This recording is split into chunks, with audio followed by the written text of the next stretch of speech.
The most online earnings in the entire world, over 50 individual tournament wins, and widely recognized as the best player who has ever touched the game are all facts about one very particular player. But what exactly is this guy's story? How did he become the best out of 500 million registered players? And what made him different to all others who have poured countless hours into the game? These are all topics we're going to be going over today when talking about the story of TaySon. To begin this story, we have to go back all the way to before Fortnite was even released. Much like many others who have seen tremendous success in competitive, TaySon played video games long before he ever picked up Fortnite. The games he played were Minecraft, Rocket League, and of course CSGO. Having played these games prior to Fortnite came in handy for TaySon's individual skill. You see, having clocked in some hours on CS makes your aim a lot better in a game like Fortnite too. And having played some Rocket League made TaySon understand the incredible importance of having consistent and good mechanics.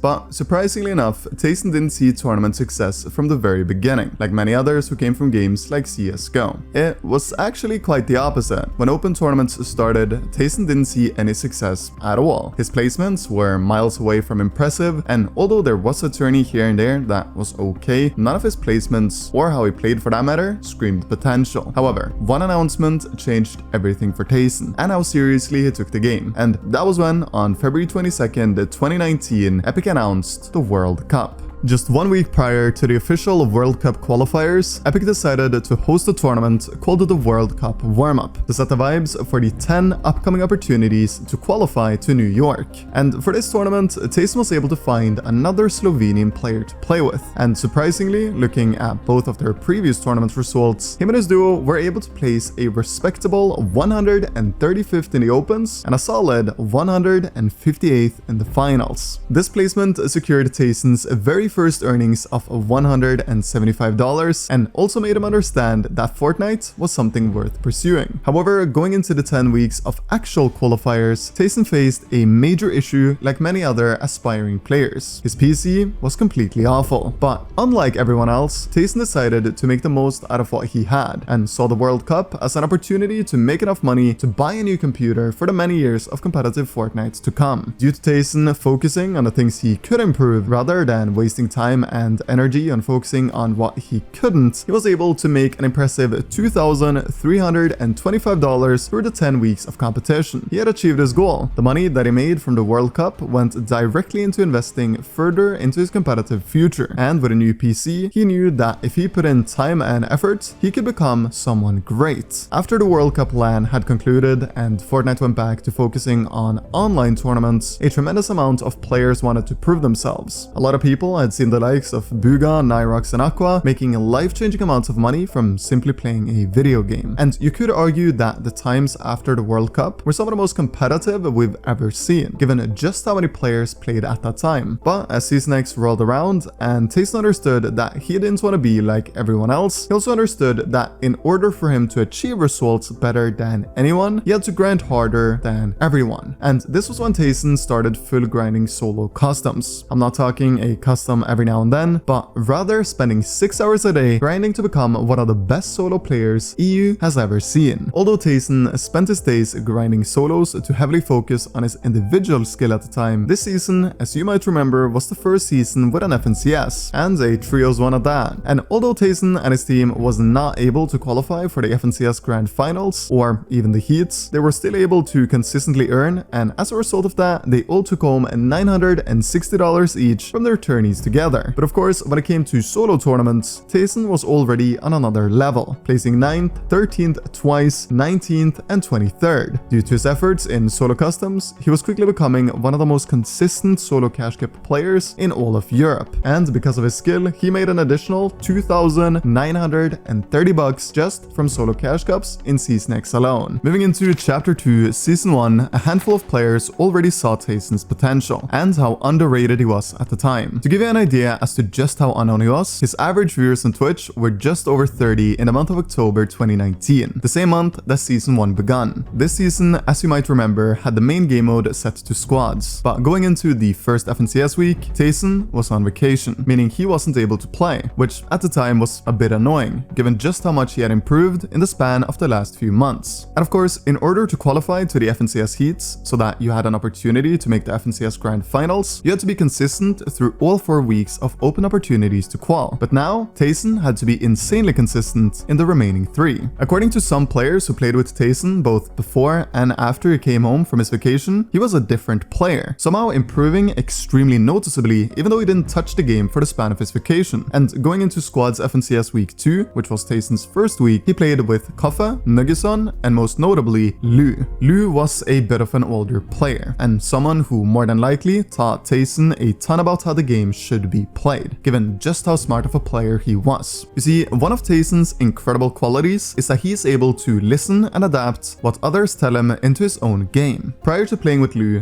TaySon was just like many other young players. Incredible mechanics, super solid aim, but completely brainless. This might have been because of the fact that he was only 15 at the time. Thanks to Lu's IGLing abilities, TaySon's squad was able to place a very impressive 7th in week 3 of FNCS and 15th in the following week. These placements alone were more than enough to get this squad into the heats where they played for a chance in the second FNCS Grand Finals ever. Unfortunately for everyone on the team though, they ended on a very painful 7th place in the heats. TaySon was just one spot from making his first grands. Even though this was heartbreaking, TaySon had proved to everybody else, and more importantly to himself, that even against the other best players in all of Europe, he could compete, and do so at the very highest level. So going into Chapter 2, Season 2, he had all the confidence in the world, and luckily for TaySon, he was now able to partner up with another young prodigy, namely Janice. Going into the duo FNCS warm-up, they showcased just how good they were individually and as a team by placing first by a good margin. This was also both Janice and TaySon's very first time winning a tournament. You see, some of the reason behind the success was because of the fact that after the squad's FNCS heats concluded, TaySon started talking more and more to a guy who knew more about competitive Fortnite than anyone else. This guy would help TaySon become much smarter in all upcoming tournaments, and they spent hours together going over what to do, what not to do, and essentially how to win tournaments.